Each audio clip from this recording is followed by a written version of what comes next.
ভারতের প্রতিরক্ষা মন্ত্রী রাজনাথ সিং বলেছেন, ভারত শান্তিপ্রিয় দেশ। শান্তি রক্ষার জন্য ভারতের সশস্ত্র বাহিনীকে যুদ্ধের জন্য প্রস্তুত থাকতে হবে।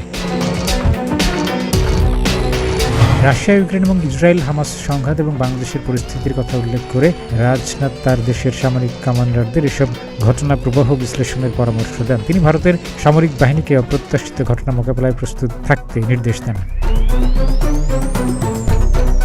ভারতের উত্তরপ্রদেশের লখনৌতে বৃহস্পতিবার সশস্ত্র বাহিনীর জয়েন্ট কমান্ডার্স কনফারেন্সে সভাপতির ভাষণে এসব কথা বলেন প্রতিরক্ষা মন্ত্রী রাজনাথ। ভারতের প্রতিরক্ষা মন্ত্রণালয়ের এক বিবৃতিতে তথ্য জানানো হয়েছে। বিবৃতিটি ভারত সরকারের প্রেস ইনফরমেশন ব্যুরো PIB ওয়েবসাইটে প্রকাশ করা হয়েছে।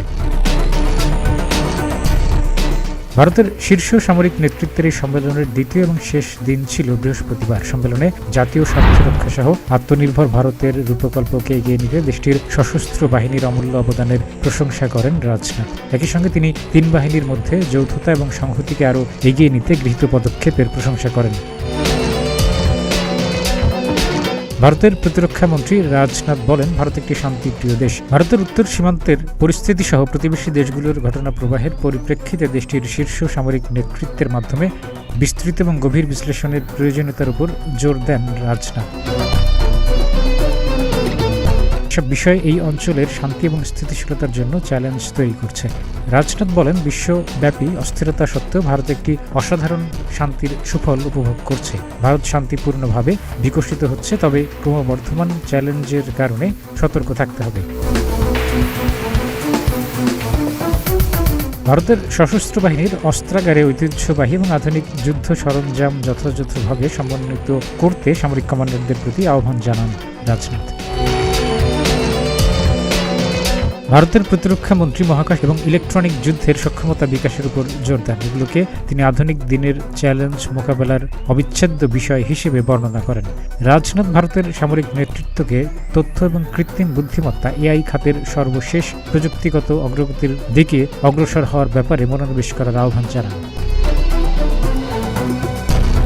এসব উপকরণ সরাসরি কোনো সংঘাত বা যুদ্ধে অংশগ্রহণ করে না, তবে তাদের পরোক্ষ অংশগ্রহণ অনেকাংশে যুদ্ধের গতিপথ নির্ধারণ করে দেয়। 4 সেপ্টেম্বর এই সম্মেলন শুরু হয়। এই সম্মেলনে সশস্ত্র বাহিনীর শীর্ষ পর্যায়ের নেতৃত্ব অংশ নেন।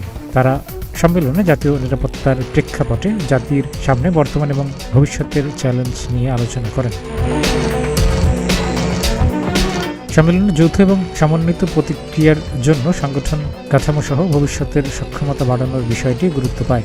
একই সঙ্গে শান্তি এবং যুদ্ধের সময় কর্মপ্রক্রিয়ায় দক্ষতা, স্বচ্ছতা, জবাবদিহি চালু করার বিষয়টি প্রাধান্য পায়। আলোচনায় আধুনিক যুদ্ধে সাইবার এবং মহাকাশ ভিত্তিক সক্ষমতার কৌশলগত গুরুত্বের দিকটি বিশেষ মনোযোগ পায়। ভবিষ্যৎ সংঘাতের জন্য প্রস্তুতির প্রয়োজনীয়তার উপর গুরুত্ব দেওয়া হয়।